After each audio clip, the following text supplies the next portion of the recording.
Olá, direto da redação do Jornal Diário de Teresópolis, atualizando a situação do nosso município, principalmente relacionada ao combate ao novo coronavírus e aos problemas gerados por essa pandemia. Antes de falar dessa situação, vamos mostrar aqui dois acidentes registrados nesta sexta-feira e que chamaram a atenção.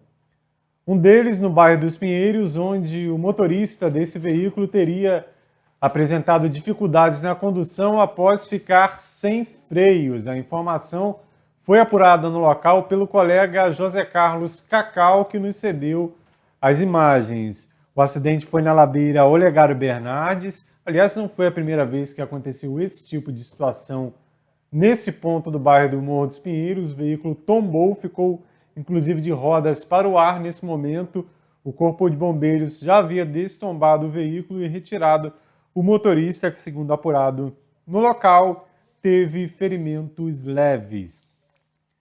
O outro acidente teve proporções maiores. Aconteceu nas proximidades do quilômetro 5 da Teresópolis-Friburgo, localidade de Montanhas, entre Montanhas e Vale Feliz, onde 3 veículos se envolveram em um acidente. 2 carros, uma Fiorino e um Corsa, e uma motocicleta está aí no acostamento da rodovia. Aliás, nem é acostamento, né? A terceira faixa ali da pista de subida da RJ 130, no sentido centro, onde colidiram os 2 carros e essa moto. Também, segundo a apuração feita no local, o motociclista, né, a parte mais sensível nesse tipo de acidente, foi o mais prejudicado e ficou gravemente ferido. Olha só, para ter uma ideia do impacto, né, da força do impacto, o veículo e os 2 airbags abertos dessa Fiorino, um dos 3 veículos envolvidos nesse acidente no início da rodovia RJ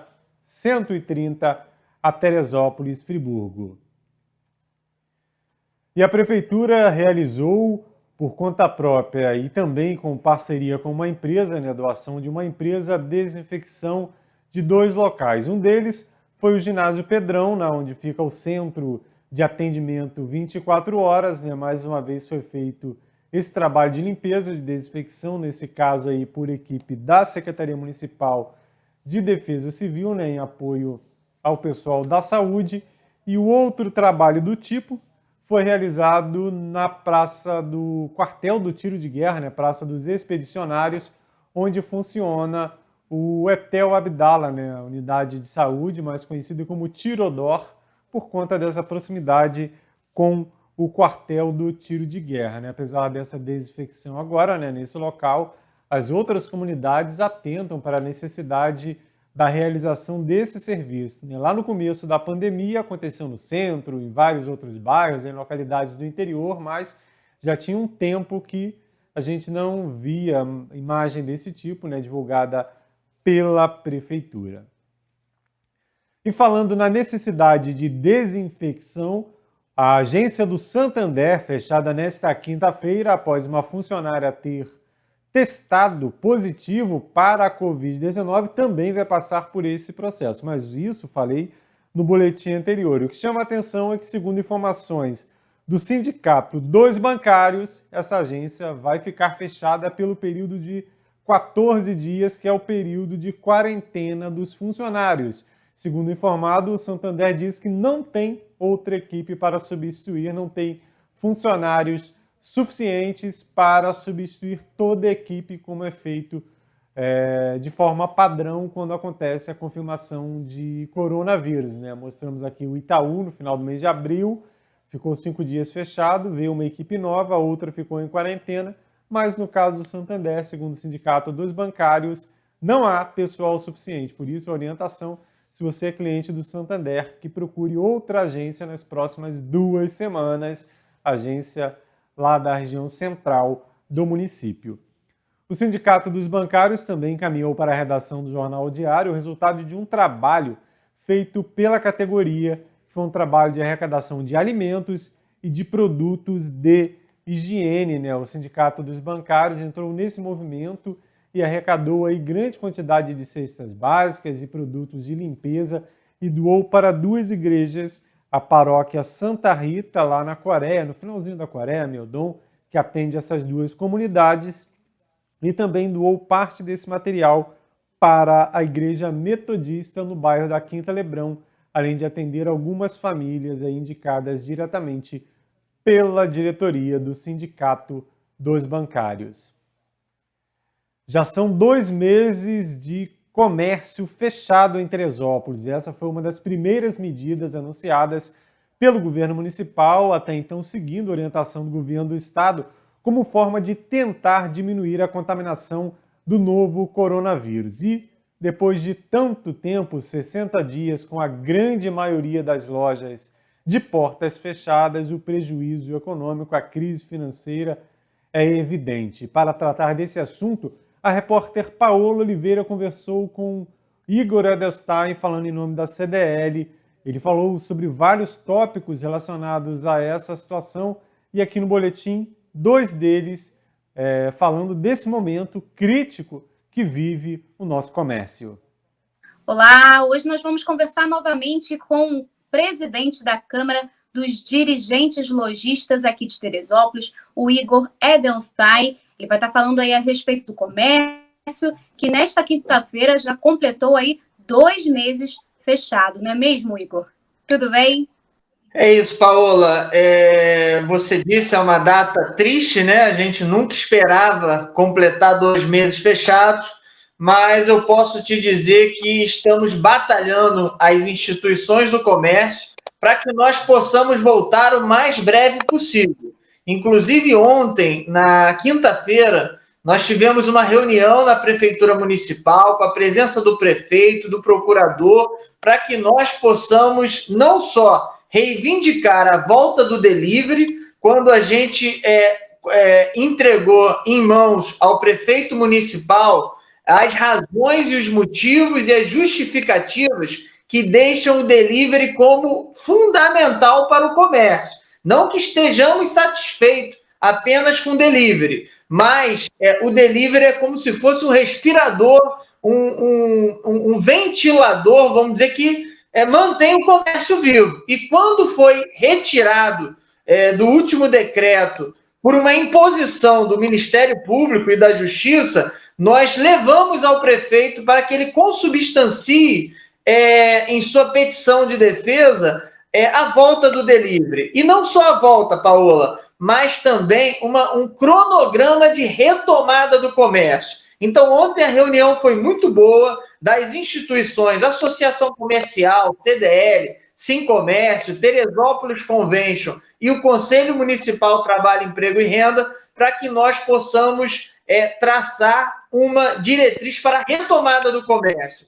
Isso, obviamente, dependerá das condições da saúde, números de leito, que inclusive o prefeito nos informou que está para chegar 10 novos respiradores, que possibilitará o aumento do número das UTIs para que nós alcancemos os 50% de leitos disponíveis para a população, respeitando esse tripé do achatamento da curva epidemiológica, do número de leitos, será a condição ideal para que nós possamos fazer a retomada do comércio de maneira responsável, gradual e, acima de tudo, segura para a população de Teresópolis. Então, assim, nós ainda, infelizmente, não temos uma data certa, mas o que eu posso falar é que hoje o prefeito municipal estará em reunião com o Ministério Público, com os juízes de Teresópolis,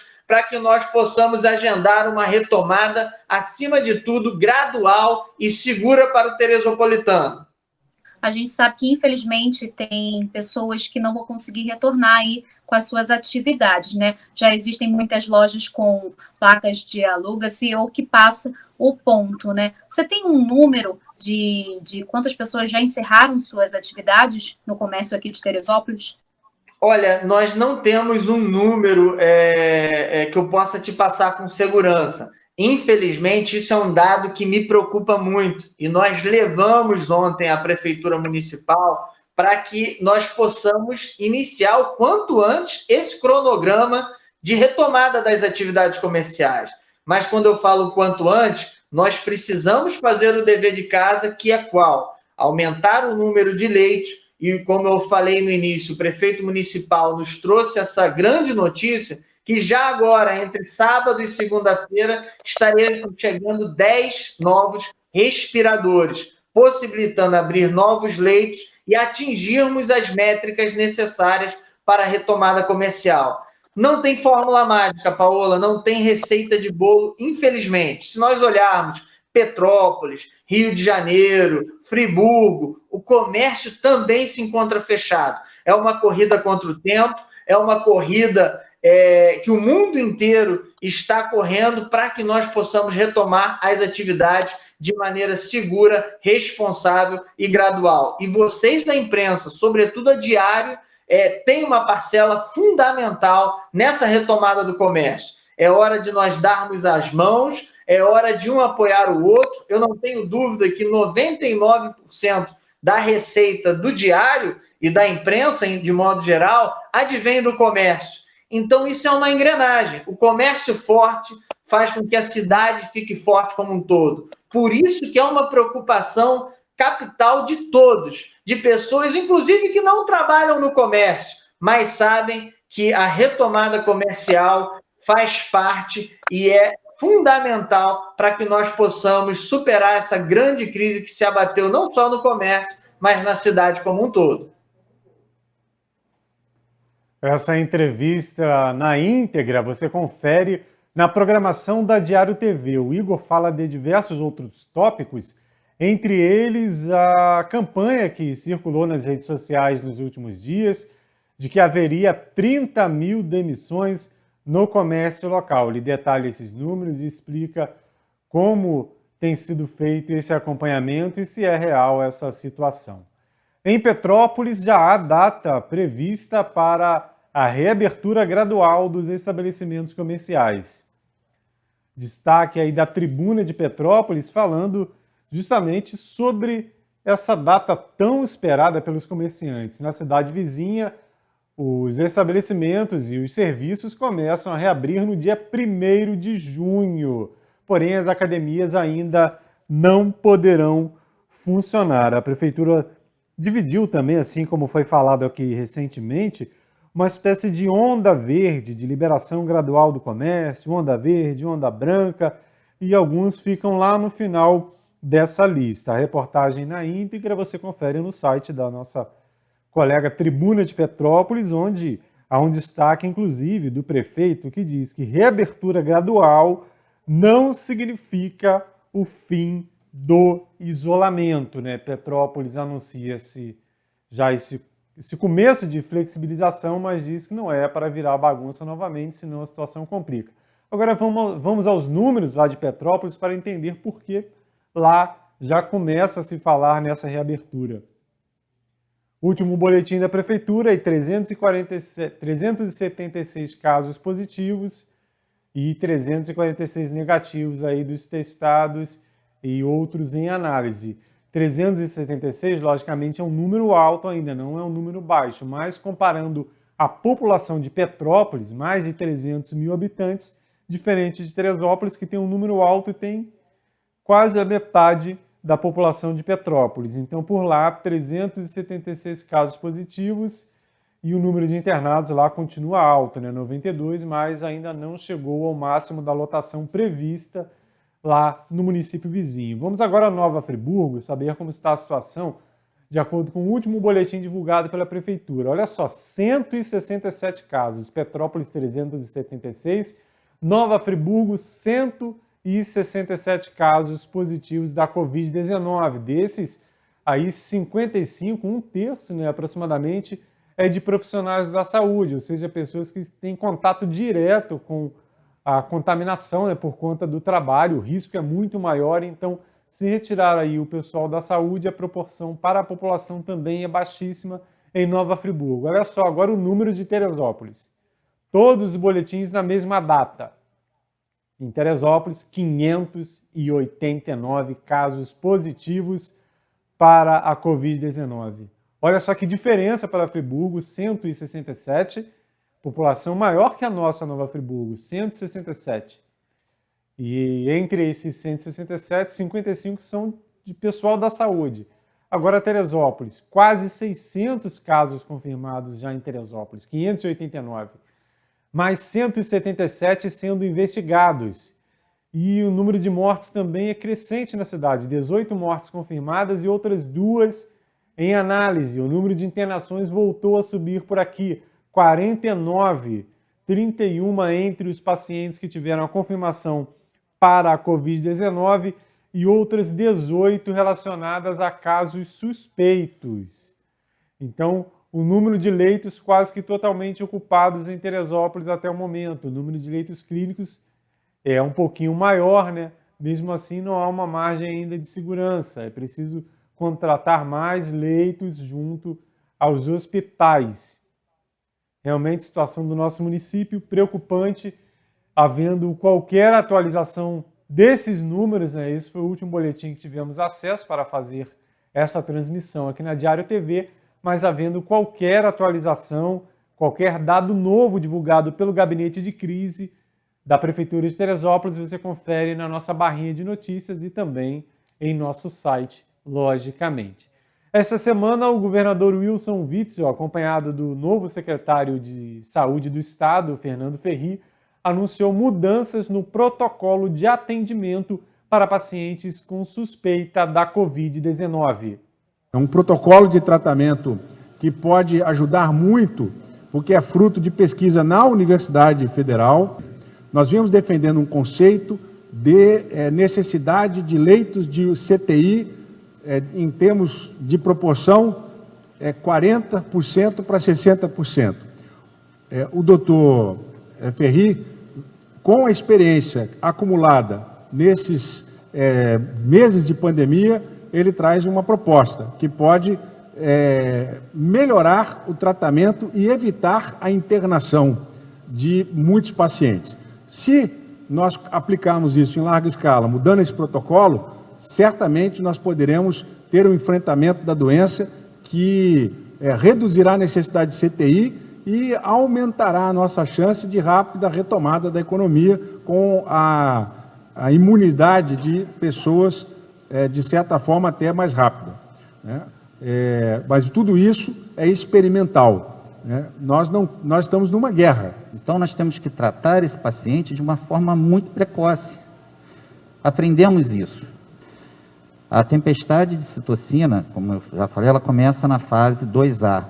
Nessa fase 2A, a gente tem um comprometimento de 30% do pulmão, não altera a oximetria, a quantidade, né, quando mede oxigênio, e o paciente ele fica cansado. Esse protocolo ele diz que quando ele entra na fase 2, a gente vai fazer anticoagulante, que no caso seria heparina, e corticoide, que era proibido e agora pode. Na fase 1, a gente faz azitromicina, ivermectina ou a nitoxazida. Na fase 1, com sintomáticos. Na fase 2, a gente vai fazer o anticoagulante. Se você interna ele na fase 2, onde ele tem 25% de comprometimento do pulmão, a medicação que a gente vai fazer vai evitar a tempestade de citocina, reduz isso e reduz a coagulação, e o anticoagulante evita que o sangue coagule dentro do pulmão. Isso está dentro das prerrogativas do SUS. O que não foi informado é se, para atender esse novo protocolo de atendimento, vão modificar também o sistema de testagem, né? Senão uma coisa acabar esbarrando na outra. Voltando à questão do comércio, o governo federal anunciou uma nova linha de crédito para micro e pequenas empresas em situação de risco nesse momento de crise financeira que passa o nosso país. São 15,9 bilhões de reais para garantir que pequenos negócios mantenham empregos durante a pandemia do novo coronavírus no país. As empresas poderão pedir empréstimos de valor correspondente a até 30% de sua receita bruta obtida no ano de 2019. E caso tenha menos de 1 ano de funcionamento, o limite do empréstimo será de até 50% do seu capital social ou até 30% da média de seu faturamento mensal apurado desde o início de suas atividades. E as empresas beneficiadas assumirão o compromisso de preservar o número de funcionários. Igor é dono de uma loja de açaí em Brasília. Sem o faturamento de rotina, o empresário precisa contar com empréstimos bancários e não tem sido fácil. A expectativa é grande agora. Eu vou ficar atento às regras e vou querer participar desse processo porque realmente a gente tem precisado, a gente está perdendo nosso fôlego a cada semana e essa linha vai vir para a gente suprir e tapar os buracos que ficarem abertos aí nesse período. Os recursos recebidos do Pronamp não poderão ser destinados para distribuição de lucros e dividendos entre os sócios. As instituições financeiras participantes poderão formalizar as operações de crédito em até 3 meses. E o prazo para pagamento do empréstimo será de 3 anos. No mundo, o debate tem sido da dificuldade que as empresas que estão passando pela crise estão tendo de acessar crédito. Os bancos têm que dar mais dinheiro para aqueles que estão em mais dificuldade agora. É uma equação que não é fácil de você resolver. Então é isso que estamos trabalhando. Na edição anterior do nosso boletim de notícias, mostrei uma imagem feita pelo nosso colega Edson Brasinha de uma queimada no bairro da Vila Muqui nesta quinta-feira. Grande volume de fumaça, de longe parecia que o fogo poderia atingir uma área de fragmento de floresta.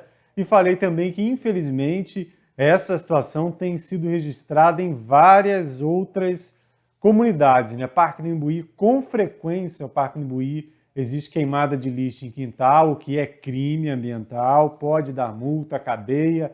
E também, nessa época do ano, aumentam as possibilidades por conta da estiagem, por conta da seca, desse incêndio aí atingir grandes áreas de floresta.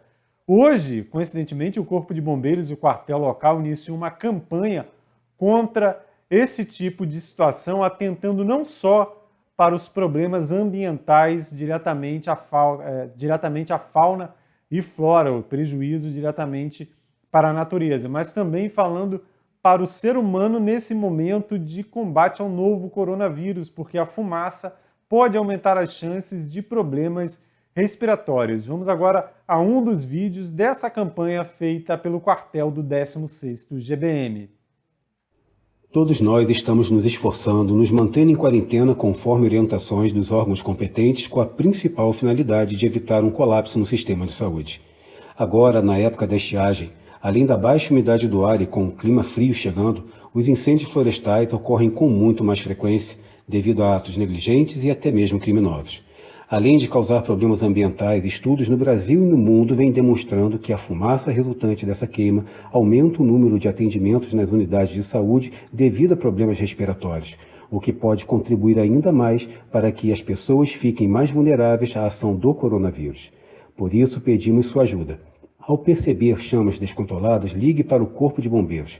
Para fazer denúncias nesse sentido, ligue para a Defesa Civil do seu município. Você sempre conta com o Corpo de Bombeiros. Podemos contar com você?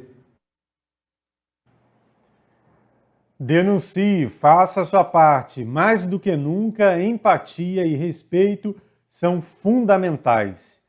Essas e outras notícias você confere em nosso site netdiario.com.br. Lá você se cadastra, recebe a versão digital do Jornal Diário, pode encaminhar pelo WhatsApp para quem você quiser, pode guardar, porque além da informação factual do dia a dia, você tem colunas como a do Vanderlei, colunas históricas, falando de momentos importantes da nossa Teresópolis e entre outros que valem apenas serem encaminhados aí. Então acesse, cadastre e encaminhe para quem você quiser. Pode acompanhar o nosso trabalho também através das redes sociais, Facebook, Instagram e YouTube. No YouTube você vê toda a programação da Diário TV, vê alguns programas também já arquivados por lá. Só não esqueça de assinar, né? Clique no sininho, se inscreva no canal da Diário TV e contribua para que possamos continuar divulgando o que nossa Teresópolis tem de melhor e lutando quando não estiver dentro da ordem. Fechando esse boletim de hoje, imagens do nosso Vale dos Frades, mais um aglomerado de belas imagens do nosso Vale dos Frades, chamando justamente para o Jornal Diário de fim de semana, onde há uma coluna especial falando das belezas e da importância desse lugar que recebe, inclusive, muita gente de televisão, de cinema, de tão bonito que é o nosso Vale dos Frades. E não precisaria, mas vou lembrar novamente, que é uma dica pós-pandemia, né? Visto que não se deve visitar as unidades de conservação ambiental. O Vale dos Frades é vizinho ao Parque Estadual dos Três Picos, tem uma APA também, a APA do Vale dos Frades, e além das regras previstas aí com a suspensão da visitação no Três Picos, Serra dos Órgãos, Parque Municipal, é preciso respeitar as comunidades onde esses parques estão inseridos. Até mais!